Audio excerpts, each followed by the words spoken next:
Q. Q. I got something here. I want to see if you know what this is. A Q. A Q. That's right. Yeah, I like that.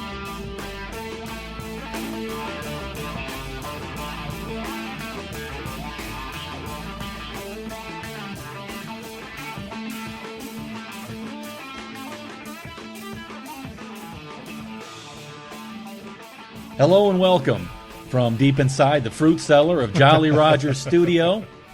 This is the Q Filmcast, and whether you're listening online worldwide or perhaps nationwide, one of our affiliate stations, thanks as always for tuning in. If it's your first time with us, let me tell you what we do if you don't yet know. We are the show which brings to you our review of a particular film, currently streaming on Netflix Instant.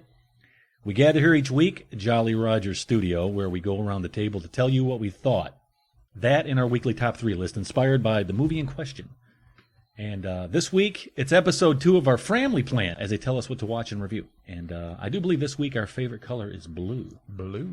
Blue is the warmest color? I knew it was coming. I didn't, because I just thought of it. Kind of wish I hadn't. Right.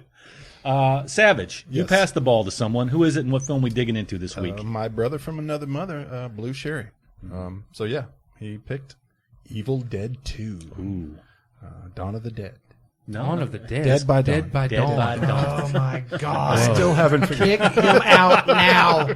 That's staying. I love it. Same genre. Same genre. It's okay. Absolutely. It's okay. Yeah. Evil Dead 2. And Yeah. I think this is welcomed by a lot of people, certainly here at this table, but I think there's a lot of fanboys out there. Yeah, there certainly are. Is there like a rule that if you can't pass up an opportunity, if it's there for you for Evil Dead 2, you have to take it? I think so. I think it's like in the pantheon of this, don't take this the wrong way, but like Citizen Kane and things like that, that sooner or later, if you discuss films, you're going to discuss certain films. And Yeah. Evil Dead 2, I think, falls in that pantheon. Yeah, absolutely. Absolutely, no doubt about it. So, yeah, As Blues. well, it should. Well, we'll talk about that. We'll talk about that. Max Gumbo Johnson, who's sitting across from me. How are you doing today, by the way? I'll introduce you first. Well, I'm fine. I'm great. Yeah, you're anxious to talk about this particular film. Always anxious to talk about this movie. All right, well, let's get into it. And let's go to your right this time. That is Matthew St. Hoodie. Hey. The patron saint of quality outerwear. As always. There you are. James Hard Sub Savage. What's up, Maestro?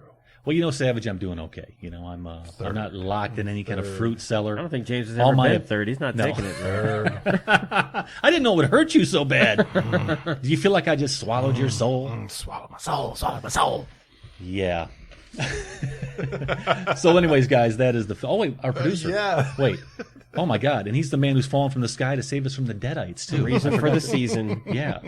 And trust me, he certainly cannot live without his hand. And that is our producer. He doesn't play piano either. I guess I'll whack it off. Oh, wait, I'm talking about the hand. The hand. Oh, play on words. Right. All right, so there we are, guys. That's us, the Q Filmcast. I'm Michael. If I didn't introduce that already, did I?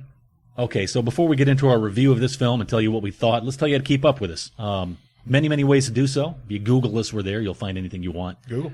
Facebook, iTunes, Twitter. Yep. Any which way you want to go. I'd say you go to the, first and foremost, the QFilmcast.net. QFilmcast.net. Absolutely. That's our site. 1987, Evil Dead 2. Which is interesting in itself. This is not necessarily a sequel, is it? Nope. Yes. It is a sequel. We'll discuss that later. You're going to call this a sequel. Yeah. Film was directed by Sam Raimi. Yep. Written and directed by Sam Raimi, actually. Yeah. But known for, obviously, the Evil Dead films. Spider-Man, the new ones, 1 through 3. Drag Me to Hell, The Quick and the Dead. I like The Quick and the Dead. Love The Quick and the Dead. Yeah. I've told you this before, too. Anytime you want to talk about Drag Me to Hell, let me know. A little bit of Raimi trivia. Because let's not get into the Evil Dead trivia. Let's talk about this guy first. Name was changed from German. Name Regenwurz. Veganwurz, maybe, perhaps. Frequently figures out difficult shots by reverse motion acting. Actors going in reverse, and he plays them the other way. Like reverse engineering. Exactly right. Right. Deconstruction. Exactly. Kind of his trademark. Sure. Did we see that in this film? We'll talk about that. Talk about it. I'm going to defer to the patron saint outerwear for this one. Did you know he usually wears a jacket and tie on the set of his films?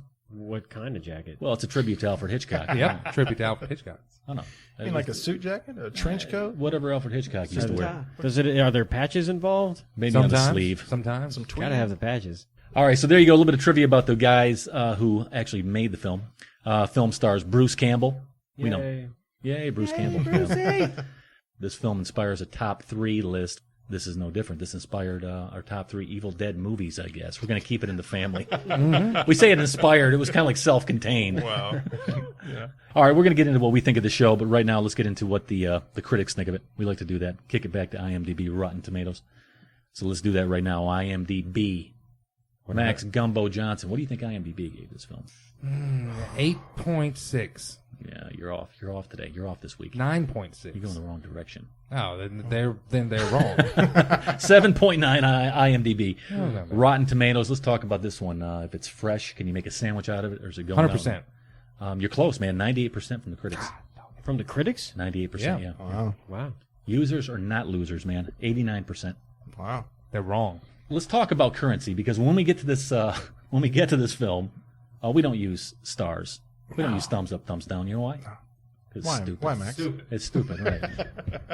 Yeah, we let the film tell us what we're going to do with this thing, and no different here. We're talking about what? 1 to 10 what, Hoodie? Swallowed souls? Yep. It's all right.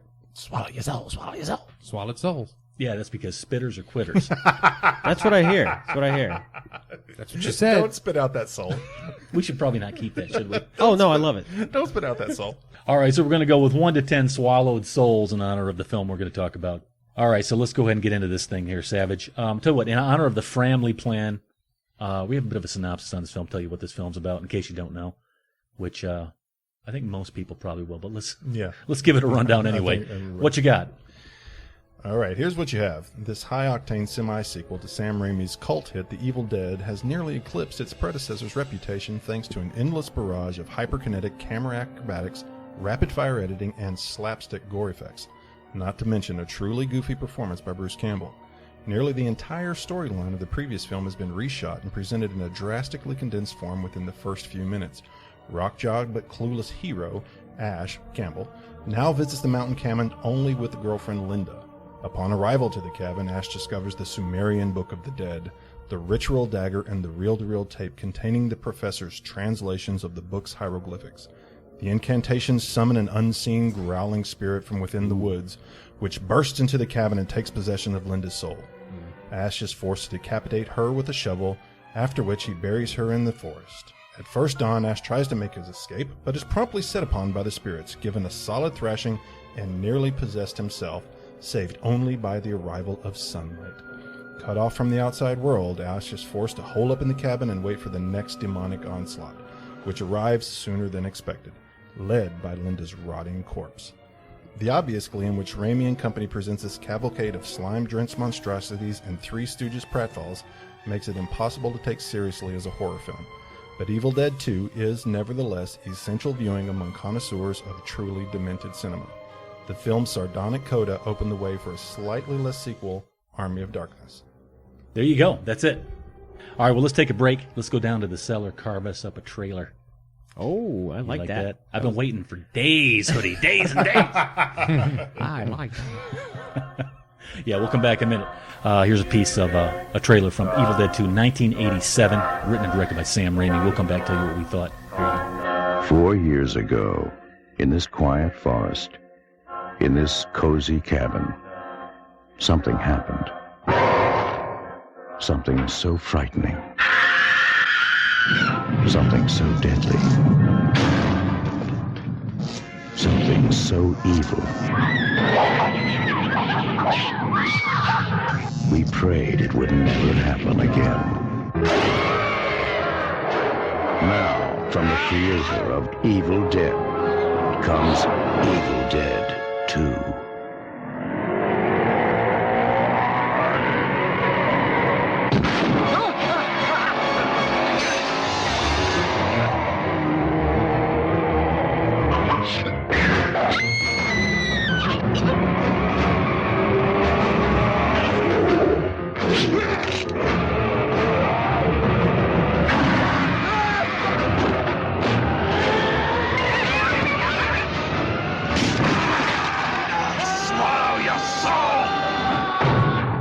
Dead 2, Dead by Dawn. Okay, so there you go. There's a trailer, a piece from the film we're talking about tonight, 1987, the classic Evil Dead 2. Those Dead by dawn. Havana Nights. Yes, Dead yes. by dawn. I was going to try to get it. I was going to try to get it that time. Yeah, so let's get into this, guys. We already know what the critics said. Yeah. I said we just get it rolling. Yeah, Sure. Into the woods we go. Let's go over to well, I guess we're gonna go to Savage. Yeah, it's family. It's a family plan. Right. By the way, one more nod. Blue Sherry. the Blue Sherry episode. Yeah, he wanted to know with this pick why it's so universally loved, or at least our opinion on why we think that it's so universally Why loved. does it sustain? Exactly. Sure. I mean, he's not really expecting like, oh, Adam gives it a 1 or, Max gives it a 10. He's not expecting that kind of swing.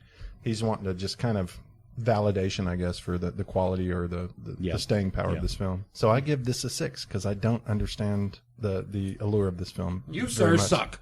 So Max, 6. hold on. We'll get there. There's a 6 for you. All right, 6. So, Is there any chance of maybe moving up? possibly, but I mean, because I know we got to go into our top 3, and then I got to rate this against the other 3. Okay.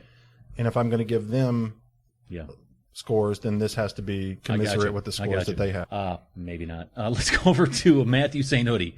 Evil Dead 2, 1987. How many, by the way, swallowed souls? Swallowed souls. 6 swallowed souls. Yeah, it's a lot of souls to swallow. I'm full. How many souls? souls are little. How many souls?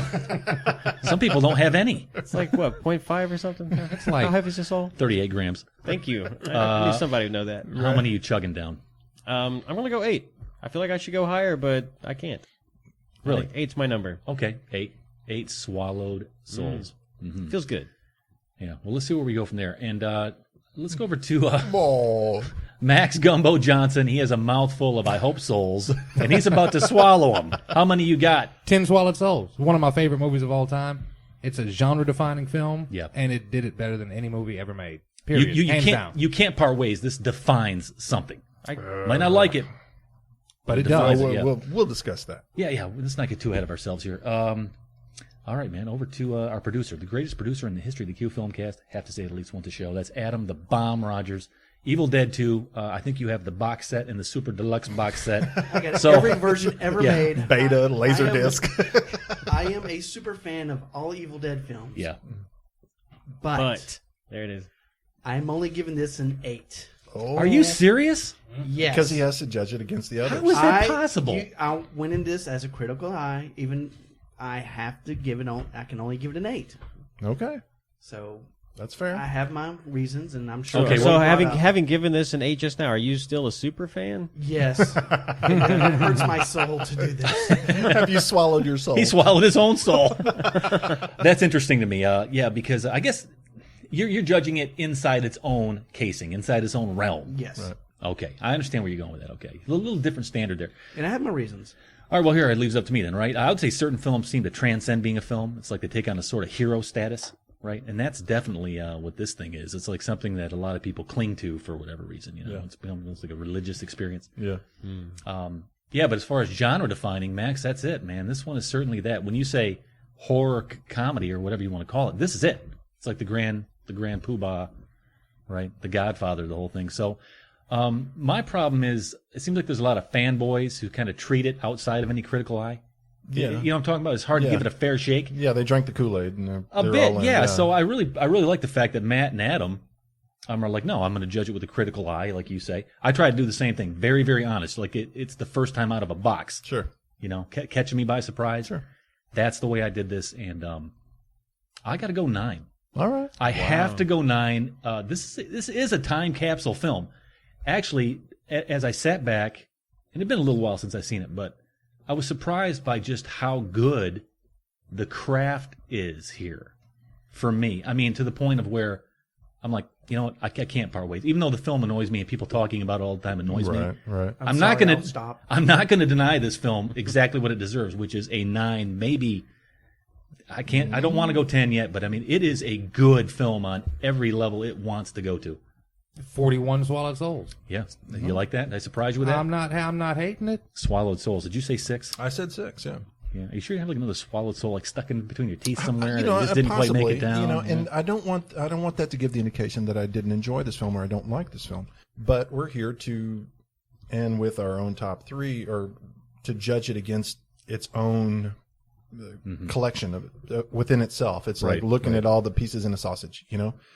It's not enjoyable, but if this is what we got to do, and if we got to judge this against the criteria of the other three, sure, then this is where I got to go with this one. Okay, now we won't reveal which one you like the most, right? Later, but there are films that go higher than that. Sure. Inside this, so you've seen them all. Yeah. Has it been a while since you've seen all the other films? It has. It has. Well, why does this one? But they're also, to me, they're also different. I mean, this one and Army of Darkness are the most similar. Yeah, absolutely. And I just think that the Army of Darkness does it better. It knows what it wants to be. No, I mean, this is a serviceable camp film. It is a serviceable camp film. I mean, there's nothing really original to it. What? No, there's nothing really original to it. I mean, the Raimi shot, you could say, is original, and I'll give it that. And anytime a director can create something that has his name, his brand on it, then he has created something original, and I will secede that. You know what, Savage? Everybody always says, when you talk enough about this film, that this was the first of its kind. I disagree with that. When they say that, I think they're talking about how the camera was used, because this is a roller coaster ride. You're strapped onto this thing, and all of a sudden you're riding this thing literally through the film. That's a really good way to put that. It really That's is. exactly what it's like. That's exactly what it's like. I mean, it's so enjoyable to that regard. But that's exactly how he shot the thing. But you don't see that as motorcycle. You don't see that as an original. I do see that. Concept. The Raimi shot is an original piece of cinematography. The Steadicam had been out, but obviously he didn't have money for a Steadicam, and this wasn't what it was. Yeah. It wasn't a Steadicam. It was him guerrilla filmmaking. Robert Rodriguez did it in El Mariachi, where he put the camera in a shopping cart and a wheelchair, and he just pushed it around. I mean, same thing, but he probably picked that up from Raimi. But the story's, it's not very original. I mean, it rips off the Twilight Zone. The opening credits rips off the Twilight Zone. Yeah. You go back to Abbott and Costello, which still has the same, physical comedy, which Bruce Campbell's good, but he's not that good. I mean, he's no Scarecrow from The Wizard of Oz. He's no Jim Carrey as a modern person. I mean, he's good, and I get it. I mean, it's camp. It's not supposed to be. I mean, these are exaggerated things. And again, I'm giving the indication that I didn't enjoy this film, but I did. Because everything here is about ocular and visceral entertainment. It is going to strap you onto this camera, and it's going to put everything at you fast, furious, and fun. Right. And uneasy. Well, and that's the essence of this film. I think that's what they're going for. Did you get that from the experience of watching this because film? I started timing it, and it did. I mean, things started to happen fast. I mean, and it doesn't take long to get to it, too. It's like, okay, you're here for this. He's in the cabin. Let's go. Right, and it was like 18 minutes before the dancing corpse. But that's all like old school Sinbad, Harryhausen stuff. I mean, that's... Okay. So, I mean, we're talking about originality, and that's what people say. Okay, this is genre-defining. Hey, look, it's simply not. You're talking about two different things. You're talking about special effects versus what type of film this is. Okay, stop motion's been around since King Kong. Right. Okay, big deal. I mean, why are we talking about that? Nobody said that was original.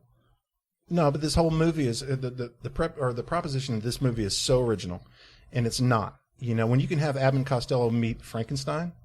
That's the same thing. It's totally not the same. It's completely different. It is not different. It's not different because Frankenstein was the horror film of the day. Yeah. And then you introduce these camp characters into it, and then you have the film. Everything is somehow zombies or demons is the Frankenstein. It's the Dracula. It's the Mummy. But can I ask you this question? You spent a lot of time saying, "Well, it's tethered to this thing from the past." Aren't all films kind of tethered to something else? Absolutely. And when you pick up that tether and pick up that rein, and you say, let's kick it up a notch. I can improve on this. I can do this in a way you hadn't seen this done. Yes, it is this. This has been done. But in this way, Savage, I don't know.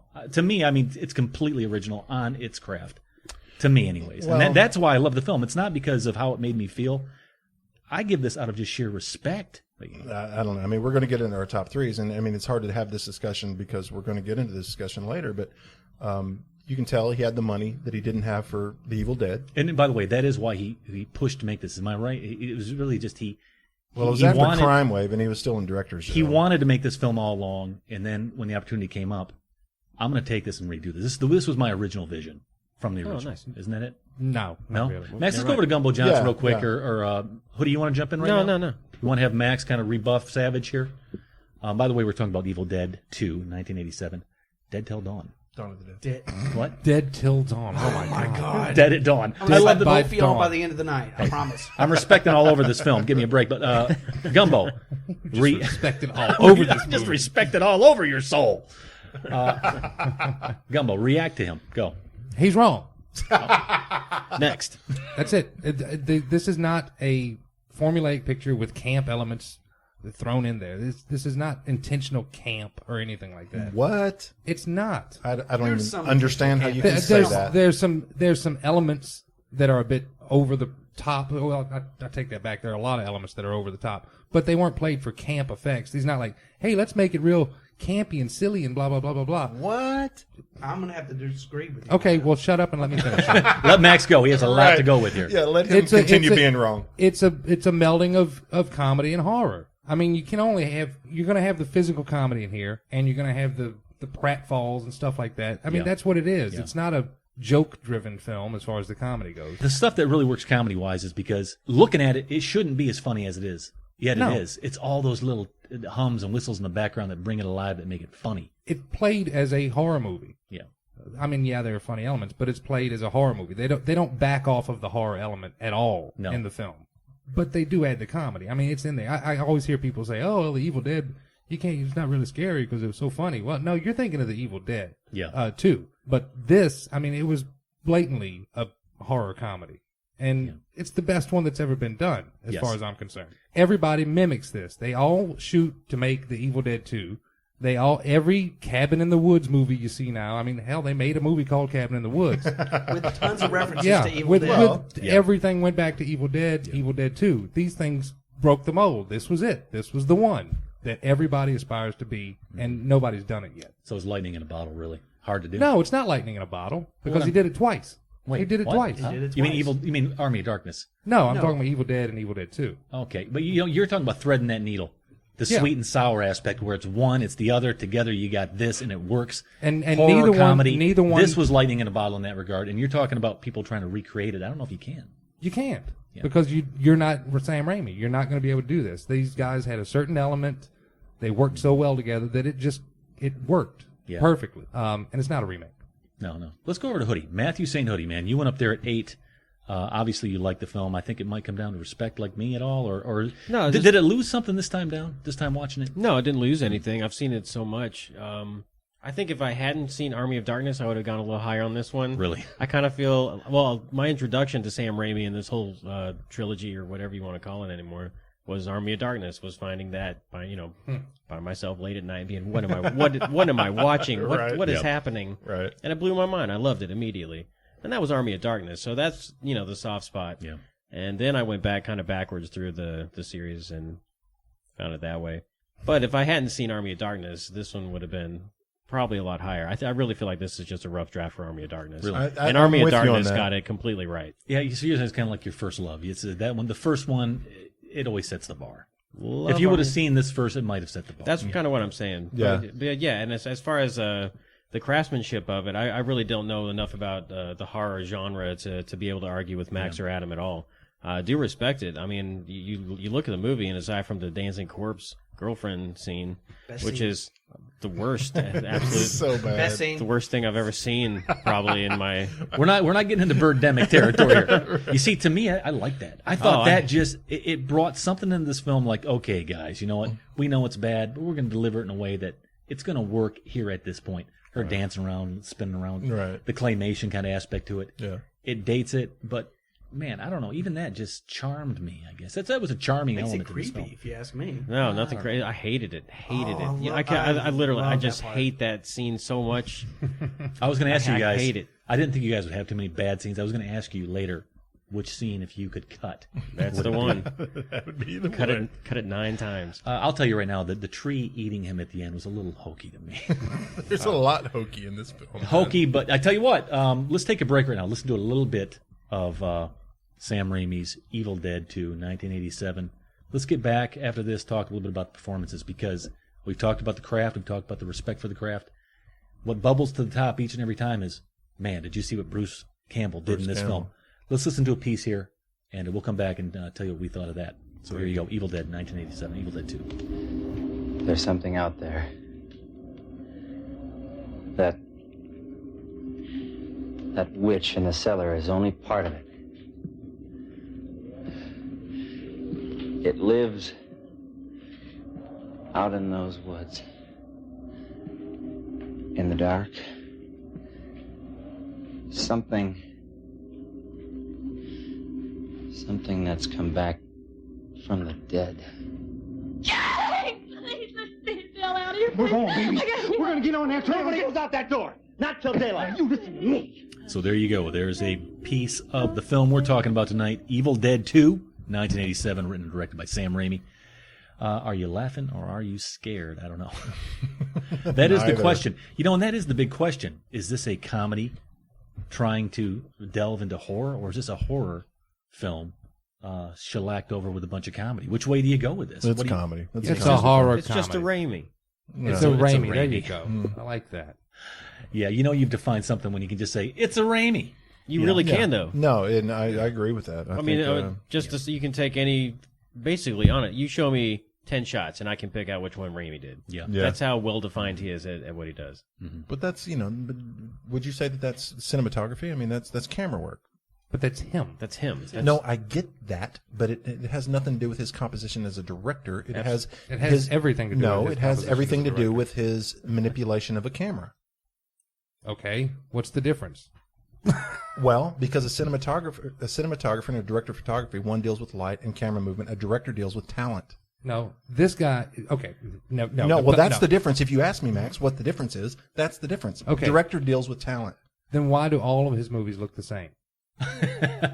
Listen, Savage, I'm going to jump in here. I'm kind of getting on Max's train here on this one because I think when Sammy does Sammy. Nice. I think when he goes into a film, it's stand back, let Raimi go. I think he calls. I like Sam Raimi films. Yeah, all the shots, but he's a very hands-on kind of guy too. I do. So. Well, at least one hand's on. Hey, you know what I want to talk about? Speaking of one hand, I want to get over to you, man. What do you have to say? You went 8 on this film. I'm going to tell you, I thought it would go a little higher. Talk to me about this film. When we talk about why does this film have credence? Why do people love and gravitate to this as a genre-defining film? Why? Well, why? I have no clue because I My love the God. film. That's all. No. Well, okay. Here's what I want to say about this film. My name's Adam. I have something to say. I didn't wear a helmet. I just like saying. Wow. Okay. The opening shot, I hate it so much. I love the original Evil Dead so much that I cannot tolerate the fact that they named this Evil Dead 2 and then put in this scene with just him and this girl showing up in the cabin and trying to retell the beginning of the story. I absolutely hate that. Just leave it alone. If you're going to not... I don't know, just you're a purist. Okay, you're a purist. So what just leave it alone. Right. Okay. If back in the day, I mean, this was when VHS was popular. The only thing that people had to do is if they saw this film, liked it, and you wanted to retell the story, they could go into the VHS store and rent the original movie. Right. I'm sorry, it irks me so bad. I just cannot help how much I hate the opening scene with just. So do you even watch the opening scene, or do you like fast forward the first 10 minutes and it's then like start 7 minutes, Depends on what right? kind of mood I am. I really do fast forward a lot. I'm still blown away if there was a VHS store. Oh, it's a whole thing. It was a whole thing, man. There's a whole movement in VHS stores. No, but I didn't I read somewhere that you can cut out the first 7 minutes of Evil Dead 2 and it really becomes a sequel. Becomes a sequel. That's great. Right. So let's get into that. And that's what they should have done. Right. They shouldn't have had to try to retell it because anyone can go rent this movie back then. God, you see, I kind of like that. I like the fact that it's not just a typical sequel. I like the fact that he went that way with it. I mean, to me, that's very interesting. It wouldn't make any sense as a sequel. No. Why would he go back to the same cabin that everything happened? Like, you remember that cabin we went to and just totally got our butts handed to us? What are you doing this weekend? Let's go back to that If you're cabin. going to do the way they did it, they should just call it Evil Dead, Dead by Dawn. That's Okay. I got you. So you're a purist in that way. You know, screw purity. Okay, because what I'm telling you is... Hold on, he's not done. Oh, go ahead, Adam. I'm sorry. I can keep going on this for hours. Lord! And here's another thing I hate about this. Oh, he's on a roll. Not hate, but... He's on a roll. Let's go. I love this movie, but I love the fact that Evil Dead was a pure horror movie. And then they turned around and made this a comedy. I'm with you on that. That kind of... That gets on my nerves, too, as well. But I love the fact that this is a horror comedy which gave us a great film of Army of Darkness. Okay. So I'm kind of torn. Well, you see, this is a bridge. Then it was a bridge. It was a nice bridge between Evil Dead 1 and Army of Darkness. What I'm telling you is everything you say annoys you. I love again that he said, you know what? I'm going to do it this way. Yeah. Everything tells me this should be a sequel. This should be something else. If I'm going to remake it the same way. Why would you do that? But he's like, I'm going to make this my calling card. Let me show you what I can do as a filmmaker. I love it. Stand back. Here it goes. Hey, you know, one thing that always gets talked about is the performances, too. We hadn't talked about that. And I'm going to bring up something about that. Let's get into Adam. Hold on. Shocker. Okay, James said that there's the slapstick. Campbell is horrible at slapstick in this. I did not say that. You pretty much did. I did not. You cannot discount the scene when his hand comes alive in the I'm not discounting Bruce Campbell's physical comedy at all. Oh my God, that is brilliant. Yeah, I but love that. It's not in the upper echelon of physical comedian actors. Yes, he flips himself over. Yeah, that scene was smashes great. plates on his head and can literally make his hand pull his whole body. It's genius. That's still a genius of Raimi there. But yeah. It's some good so it's some great. good editing and some good film work, and I'm not discounting Bruce Campbell's physical comedy, but he's not the Scarecrow from Wizard of Oz. Well, do you want the Scarecrow from I'm Wizard not of looking Oz? for the Scarecrow. Who gives a damn about the Scarecrow? I'm just We're talking about the saying Evil Dead. I'm just saying in the quality of performance. He's not Charlie Chaplin. We get it. No, he's not Buster Keaton. He's not Charlie Chaplin. I mean, he doesn't have that level of physical comedy. Okay, wait a second. Savage, I'm going to tell you what Savage... He's right in there with the Three No, wait a Stooges. second. Ooh, easy killer. Here's why this conversation is relevant. Because a lot of people who are fanboys, hardcore of this film, oh yes, he is. They're putting him in there with Charlie Chaplin. Is that good? Everybody has their own opinion. My opinion is that he's not. I'm going to tell you right now, I'm going to quit talking about the performances. One quick thing, though, I do think he is. I thought this was a classic performance. This is one that will be looked at maybe forever. I mean, he's so good in this film. He is I very really good in this think- film. I and mean, you know what he you needed? carries this film, and I don't want to give the impression that I don't like this film because I do like this. Well, damn film. it, what did you like? I like Bruce Campbell in this film. Okay. I like Bruce Campbell mugging. I'm a fan of Bruce Campbell. I am a fan. Okay. And I enjoy his performance in this film. I think he's fun in this film.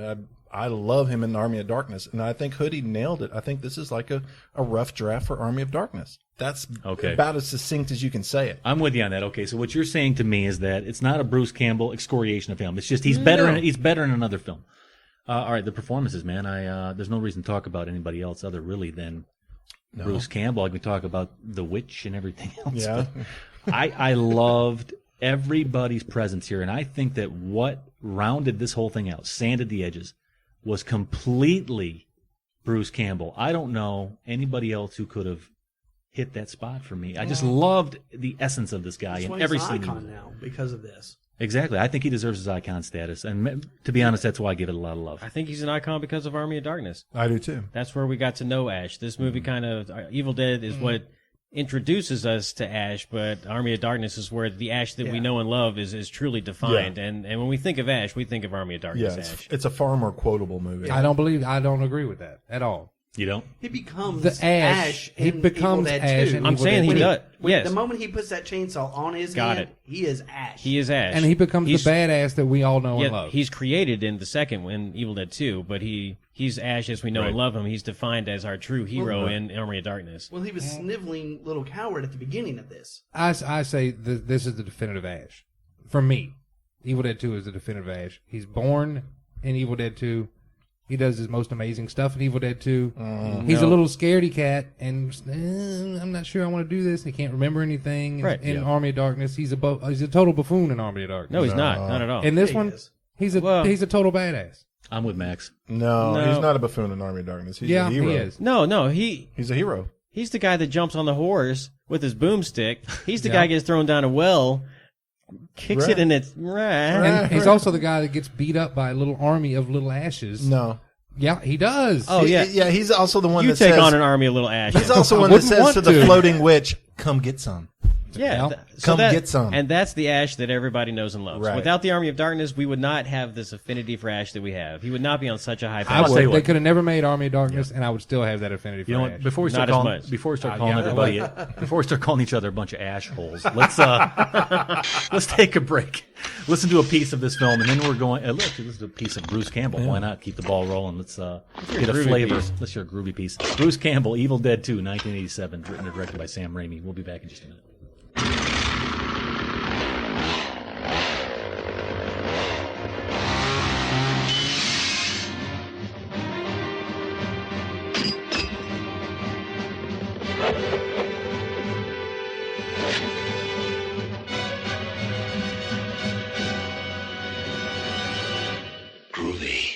Sam Raimi, 1987 Evil Dead 2. There you go. There's a piece of that. And I believe you probably heard the mucking it up of the camera of Bruce Campbell. Yeah. Classic performance. Is it? Is it not?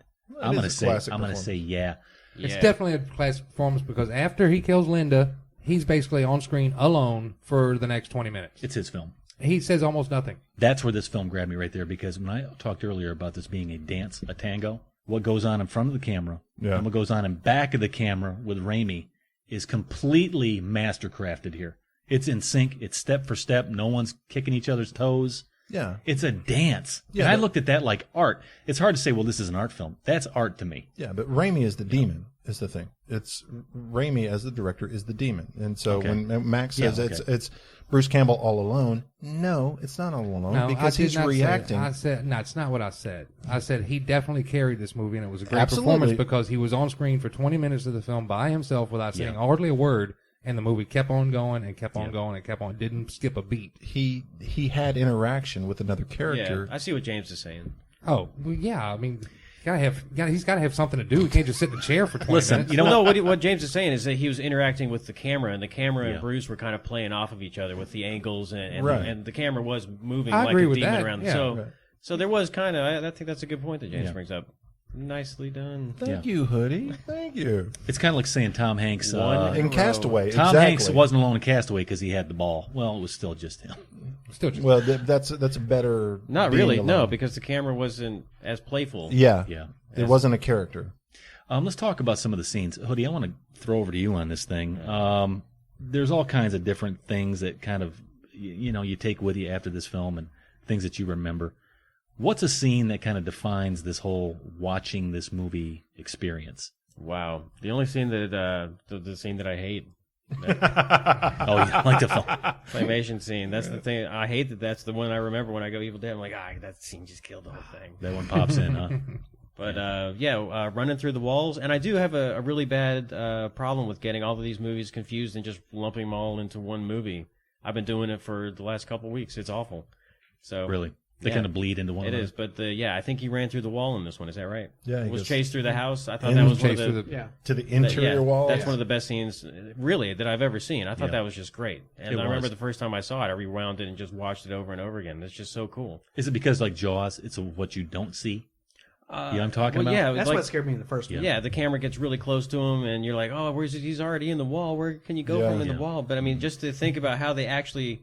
It looks like it's one shot. Yeah, it looks like they just built like a maze and to just run through this weird looking maze thing, and we'll pretend that we're catching up to you, and you just look back. Oh, it's just great. Loved it. Yeah. I'd say that's the defining scene of the whole series. I'm with you on that. The running through the cabin. You're literally being chased by the camera. Right. Yes. The camera is about to eat you. Right. Yeah. And then the camera. Again, I think the camera going through the woods, with all those, I think that was even better in Army of Darkness. He used the camera work, or the camera worked for him by actually like breaking through trees and all that stuff in Army of Darkness and made it way better. Gumbo Johnson, Max Gumbo Johnson. And the backward smoke. The backward smoke. Right. Which looked real. Backward everything. You know what? It didn't look like it was smoke being sucked backwards. It looked like it was going back into that tree or whatever. Yeah, great camera stuff there too. Backwards. Great camera stuff. Let's talk about the scenes that are worth note of yours here, Max. What are they? Well, I mean, obviously the kitchen scene where his hand gets possessed. Yeah, that's fantastic. Mm-hmm. The part where he goes out to the living room and he just basically goes insane. Yeah, just talks to himself in the mirror, starts dancing with the lamp. Yeah, and he sits on that chair and the whole thing falls apart. No, like a crazy man. Like a buffoon. Like a crazy man. Only a crazy man would hear a Popeye laughing lamp. We just killed our girl with a chainsaw. And I love that. I love that scene too because there's so much going on in that room. Yeah, I mean, everything is moving. I mean, even the tiniest little thing on the table is jumping around and bumping around. God, that must have taken days to pull that off just to set it up and have it work. It's a marvel. Yeah. Other thing that to me is one of the defining shots of all of these movies is at that 7-minute mark when he wakes up in the puddle and he gets thrust through the trees, spinning around and everything. Oh, yeah. I mean, they literally put him on some kind of gimbal and had him spinning around, and Sam Raimi was smacking him with branches. Is that how that happened? Yeah, that's exactly how they did that. Yeah. And that it worked so well, it's crazy. And that, to me, is one of the defining Evil Dead images, as far as I'm concerned. I like that. We should talk about defining images. Let's talk about it. Oh. That's one. The workshed scene, too. Workshed. Groovy. I mean, when he made the chainsaw. First time he says groovy. Yeah, you gotta love it. I thought, first time I saw this, oh my God, that was the coolest thing I ever saw. He did all that, and the way they cut it together, and just that little montage of clips, and then he stops and he says, groovy? Yep. Whoa. Who says groovy? Who says groovy? Ash says groovy. That's when Ash was born, was that That's when Ash was born. That's exactly what I'm saying, but you're missing my point. And there's your hero moment right there. He's an infant. He's an infant there. But then he's defined in Army of Darkness. Yeah. Hey, you know what one scene sticks out to me? The little things like the trees. The trees were trees. They were alive. They were alive, but it wasn't just like, oh, there's flapping branches. I mean, they become a very intricate, important part of this film because it made everything seem real. In the middle of all this camp, those trees were so creepy and well placed and alive that it made the film legitimate to me. You know what I'm talking about? No, there's definitely some really good quality film work going on here. I mean, he can light things creepily, like horror films should be able to do. You know, the dappled shadows and things like that. And he pulls that off. But the camp tone is never absent from this film. Yeah, it is. Not to me, it never was. It's a campy film. It really is. It really is. And so there's never... She went out in those woods. You can forget her. That was completely serious. And him threatening... That's what makes camp. Yeah, but no. It wasn't camp. Yeah, and that guy threatened him with a gun. You know, and that part where they go into the bedroom and it's nonsense. The girl and the girl's dad, his ghost comes up in the wall. I mean, it's not a well done effect. It's not great, but it's not made for laughs. It's not meant to be campy at all. It's meant to be scary. Because let me tell you what, when Ash comes then up, it failed. When Ash comes up out of that mud puddle, that's some scary non-campy fare right there. There's some scary stuff in this film. And I will give you that. It's like the makeup work when Ash comes up out of that puddle with that makeup, sunken eyes, man. Yeah, no, I mean that was there was some creep to that, and you weren't expecting that. No, you weren't. You know, and there was some genuine creep to it. And he was in that puddle for a long time. Yeah, and blowing out bubbles from really, he could have gotten the bends if he was in there. That's what I was about to say. Yeah, but to go back to, you were talking about the trees kind of being alive, something that I really I've always looked at the bridge when that gets folded up. The hand. It looks like a hand. Yeah. But then I saw the shot where it shows the cabin, and that's an absolute skull. It's got the two windows and the light coming from the door. It looks like the teeth underneath it. I had never noticed that before until just about a week ago. Well, there was a superimposition. So yeah, but I mean that goes, leading into with him making the woods even more alive with his camera work and that the branches, trees coming alive, everything attacking the woods. I thought that was one of the best things about. I'm with you. When those details are just when those details are just as strong as the big scenes, it really legitimizes a film for me. It's all about the details. What about you, Adam, producer? What you got, man? There's really not a lot of scenes other than what really comes to mind is the makeup. Yeah. The special effects in this, for the most part, are really good, other than the floating head. But I mean, this gave birth to the K&B Effects Group, which is what is love. Greg Nicotero, Berger. Oh, Greg Nicotero does the not the Evil Dead, the Walking Dead stuff. Yeah. Okay, him. Oh, okay. Yeah, this gave birth to these guys, which are now the top echelon. Echelon of everything. These guys are fantastic, and this gave birth to all these three guys. Mm-hmm. The effects in this are just fantastic. Yeah. I love them. I mean, the details are great. It's just some things Okay. The sound effects are what I hate in this movie. Really? He's a sound guy. I thought the sound was good. No, when the body was deflating, it sounded like a balloon. Well, maybe that wasn't. Maybe that wasn't from the movie. I think that was supposed to be funny. There's like playing for camp. Yeah, it plays for camp. No, no. There's a difference between comedy and camp.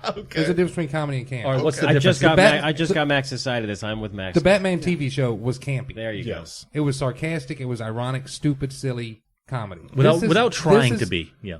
This is played for laughs. It's not played to be, Look at us. Look how clever we can be. Ha, ha, ha. Laugh along with us. You don't think Laugh there was at some us. of that? But you had a great creature start from that.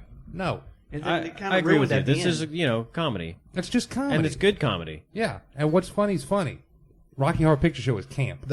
I mean, you could go on and on. This is not camp. I think you're using a false equation, man. It's like it's. No, I think you don't know what camp is. I like that part. I like the cellar scenes. Oh, the cellar scenes, yeah. With Carve Me Up a Henrietta. Witch. Yeah. Yeah, I like that when you had to go back and get the pages. Cellar. And I wouldn't call that camp at all. I would No. call it exactly what it wanted to be, which was a dichotomy of horror and They were going for horror and in those scenes. And her singing some comedy to the daughter, I mean, that's horror right there. Yeah, that was kind of creepy. Let's give one last shout out to a little bit of an idea of why we think this film has so much the status that it has. The status that it has, and why it has so much life, and why it just kind of lives on. I'm just going to round it out and wrap it up by saying it had a premise. Let's take comedy, and let's completely meld it with horror. Let's see if we can pull off something here completely original. And when you have a big, bold idea and a big, bold concept, and you pull it off completely, there's no reason for me not to give you your credence on this thing. I think Campbell was, maybe it was by accident or design, but whatever it was, right place, right time, everything worked here. I was completely and totally entertained. And it doesn't change every time I see it. As a matter of fact, every time I watch this film, as I pull farther away from the rearview mirror, it becomes more clear to me. I just think this is a great piece of cinema. Okay. And it deserves to be talked about for a long time, especially because of Raimi and what he can do with that camera. You're strapped on, you're going for a ride, you don't know what's around the corner, the bottom falls out right when you feel safe, right when you feel scared to death. Here's something funny. It's a great piece of cinema. And you got Campbell as a co-pilot. Yeah. It's just the best. There you go. Yeah. And it's Scorsese, De Niro, or Burton Depp. I mean, this is Raimi Campbell. I mean, they're partners, and it really shows that they know each other and they know how to work off each other. This is a good film. And that's why it's got the staying power. Gumbo. Go. Here's one reason I think it gets the respect it does. I think people that had seen Evil Dead, they heard, oh, Evil Dead 2. Great, I loved Evil Dead. Yeah. And they go in and see this. Kind of blindsided. Yeah, you're totally blindsided by this movie if you had no idea what was coming. It was the most incredible. I mean, I remember the first time I saw it. It completely blew me away. I said, I've never seen anything like that in my life. And it has not been recreated still. That's how I was when I saw the movie poster of this. I walked into the VHS store.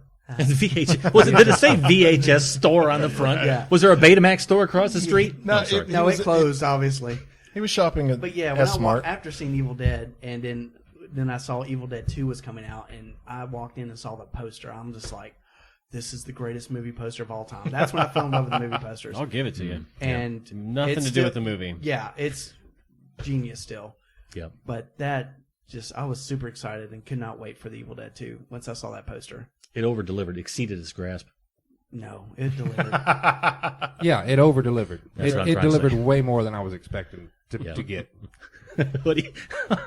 Go ahead, man. You want to give your final thoughts on this thing? Why do people love this film, and do they deserve to love this film? I really think we hit the nail on the head here with the dichotomy between Campbell and Raimi. I think if anything's got staying power, that's why. There's just a natural thing that happens when people are working at their peak, and they know what's up, they know what's in each other's heads, and they're putting it down on the celluloid. It's good to go. How come we don't see more? They're bros. That's what I'm saying. Raimi, they're bros. Campbell. Way to sum that up. I mean, you have an endless parade of Johnny Depp, what's his name, Tim Burton films. Don't you think we should need a few more Raimi? Scorsese, DiCaprio. Yeah, but we need more Raimi Campbell films. Yeah, well, Campbell's in a lot of Raimi films. But he's in all Raimi films. He's not driving them. Quick and the Dead. A He's cameo. not driving them. Yeah, he's in cameos in all of them. Here's why you don't see it more. You really caught Campbell at his peak in these. Yeah. So basically, you did. He's doing that burn notice You did. stuff. That's right, over. burn notice. But here's why you don't see it, because Raimi's a big-time director now. Campbell's still king of the B actors. And he's very comfortable with that, too. And he embraces that role. Yeah, even his book is Confessions of a B-movie actor. Now, if they would get off their asses and make Evil Dead 4... Okay, so let's get into our top three of the week, and it's top three Evil Dead movies. Yeah. Now, this is a different way for us to do this. Usually we inspire some kind of a conversation. But you know what? This is a genre-defining film. Why not? And you have several films out there that are in this box set, as I call it. Yeah. Evil Dead 1981, Evil Dead 2 1987, Army of Darkness 1992. I think so. And then the remake last year and another one coming out. But of those 4 films, we're going to talk about our top 3 Evil Dead films. And this may be a better conversation than I originally anticipated. Yeah. Blue Sherry queued this film up via you. You birthed Blue. Right. Oh, jeez. I don't know. I don't know his. So we're going to go to you, man. Yeah. I don't know Blue's rating. No, we'll let that be a mystery. Yeah. But I want to go over to you to start this thing off. Top 3 Evil Dead films. Do you want to just do 1, 2, 3, and then 1, 2, 3, 1, 2, 3? Kind of go all the way around. Yeah. Sure. Yeah. Top 3 Evil Dead films. Savage, go. What you got? Well, this will be number 4 for me, and I think number 3 will be the remake in 2013. I think it's a quality film. It's genuinely creepy. I think they tried to keep a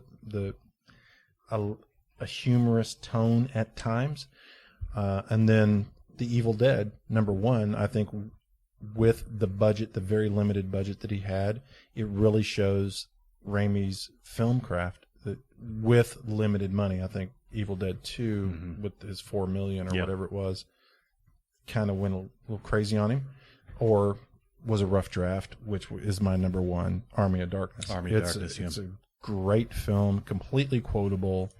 It is what this Evil Dead aspired to. It's just a bigger, better film of the same vein. It's a ball of madness. Yeah, so that's it.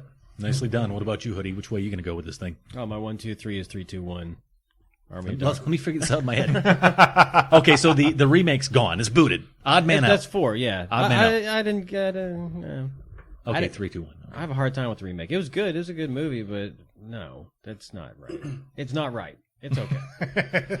But Army of Darkness is the best one. That's where I think I was talking about, you want to talk about masterworks? I think that's where Raimi and Campbell's relationship kind of peaked together at the same time with a nice script. It was great. It was great. It was just perfect. And that being the first one I saw, that set the stage for everything else. And none of the other 2 movies lived up to it at all. I think Evil Dead 2 was the closest. And that's only because they're close. They're brothers. Yeah. You can't have one without the other. And that's because they're literally connected at the end of the movie. So are you looking forward? You could add them together as one movie. Yeah, that's how I think about it. That's what he said. They kind of bleed together. Yeah. Let's go over to Max Gumbo Johnson. You know the question, and I'm sure you have your answers. Best Evil Dead films. 3, 2, 1. What you going to go with? Number 1 is Evil Dead 2. Number 2, the original Evil Dead. Number 3 is Army of Darkness. Odd man out for the new one. Wow, has everybody put that at the last? No. The last one? He has it in there. What did you? No, he kicked out Evil Dead 2. No, it's number 3. It's number 3. Yeah, so you're going. Wait, you say Evil Dead 2 is number 1. Is the best one. Right. Evil Dead. And the original second. Army of Darkness third. Okay, easy enough. Easy peasy Japanese. Adam the Bomb Rogers, kick it out to me. What you got? Evil Dead, hands down. Number 2 is actually the remake. Really? For me. Okay. Yeah, I love the remake. I thought it was great, other than one little scene that kind of killed it. The for me. electrocuting thing. Yeah, nailed it. Yeah. And after that, it's Army of Darkness. Evil Dead 2 is my least favorite of all the 4 movies. That still shocks me. And it's primarily because of the opening scene. That is so weird. That is so lame. Really you never cease to blow my mind. The funny thing is we argue about this all the time. I know. When Blue said that we were going to do Evil Dead 2, the first thing we did was walk outside and start ranking them. Yeah. And Evil Dead, hands down. I love horror. I think I wished it would have remained a horror movie or a horror franchise. Yep. But even though I love 2 and 3, I love my horror more. So okay. All right, so what are my top 3 Evil Dead films? You know, to be honest, I can tell you, but I really wish I could watch them all and then rate them. I could tell you, looking back from several years since I've seen Army of Darkness, man, I'd love to see it again. But as it stands right now, I'm going to say my number 1's Evil Dead 2.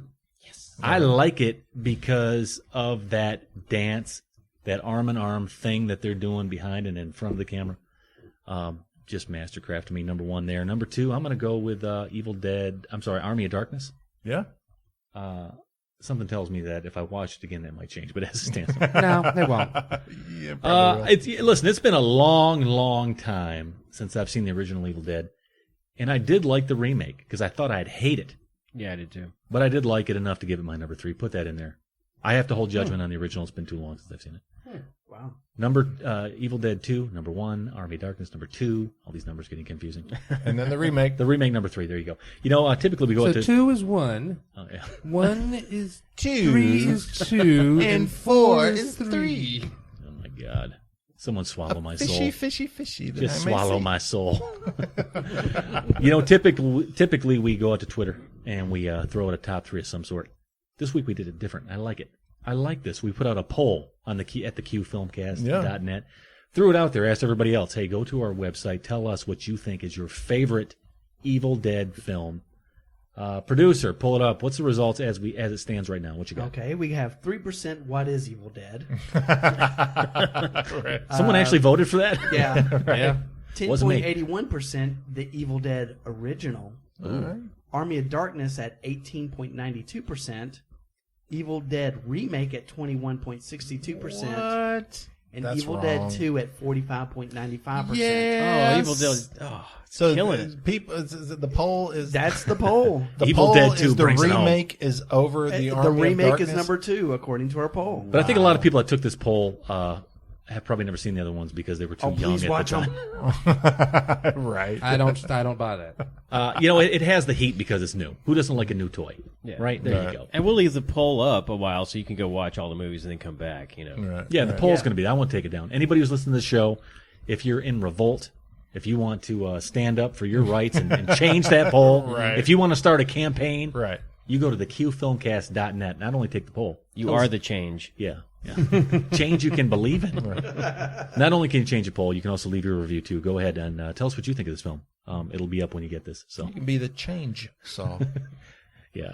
As long as Evil Dead 2 stays at number 1. That was bad. Right. Interesting stuff. So, family plan, our family episode number. Is this our second family? Yeah, Second. Yeah. family. Thank you, Blue. You're family here. It's like the Olive Garden around here. You're family. Doesn't matter. Thank you very much. I bet Blue would give it a 10. I'll bet you Blue would. Yeah, he gives it a 10. Let me tell you, when you walk into his studio and you see a picture of him and Bruce Campbell. No, he's got the giant ash doll. I mean, he's got the 2-foot ash doll. Have you not seen my room back here? Right. I'll have one too. I seen a giant doll in your room, but it was not of ash. Let me just put it that way. And it was under the bed. And it was half deflated, and she just won't keep her mouth shut. Sorry. Oh, good Lord. So there you go. Cute. Won't keep her mouth shut. Adam is like beet red right Girl. now. Oh. It's because he knows it's true. Oh. It's been busted. He's like, stop busting on Cynthia. It's just like his doll. Oh, he isn't. How'd you know her name? It's written on her forehead. Oh. Okay, so that's tattoo. it. That's it, guys. Let's wrap this thing up. That is Evil Dead 2, 1987, written and directed by Sam Raimi. Yeah, you know the film. And Scott Spiegel. Next week's family plan. It's my turn, right? Yeah. I could go different directions. I think as much patience as she's shown me in these late nights. Are you done yet? As she's yelling down the stairs. I'm still looking at my laptop. Right. Working on this show. I think we need to hand it over to the wife. The lovely Lisa. Oh, Lisa, Yeah. the Meter lovely, maid. lovely Lisa. Yeah, I bow down to my lovely wife and say, here, you cue up the film. You know where she's going with this one, guys. It's going to be a chick flick, something that's very warm and tender and sweet and French. And we're talking about Amélie, 2001. Talk about another bit of a cult film, too. A lot of people still staying power, So let's talk about that one. Never seen it. Good. Let's see if it deserves a bit of its rep. French film, huh? Genet. Oui. Yeah, oui. Isn't it Genet? Great. Jean-Pierre Genet. Jean Genet. So, Jean-Pierre Jeunet. Genot? Genet? I'll get it right. but that's next week. That's Amélie 2001. Go check it out with us. Come back next week. See if you agree or disagree. In the meantime, this is the Q Filmcast. This was Evil Dead 1987. Evil Dead 2, sorry. Dead by dawn. Yeah. Dawn of the Dead. Dead till dawn. Dead till dawn. Wacka, wacka, wacka. Next week, Amélie 2001. See you then. Have a good one. Stay safe. And check our polls. Doctor, my eyes have seen the years and the slow parade of fears without crying. Now I want to understand. I have done all that I could to see the evil and the good without hiding. You must help me if you can. Doctor, my eyes, tell me what is wrong. Was I unwise to leave them open? so long.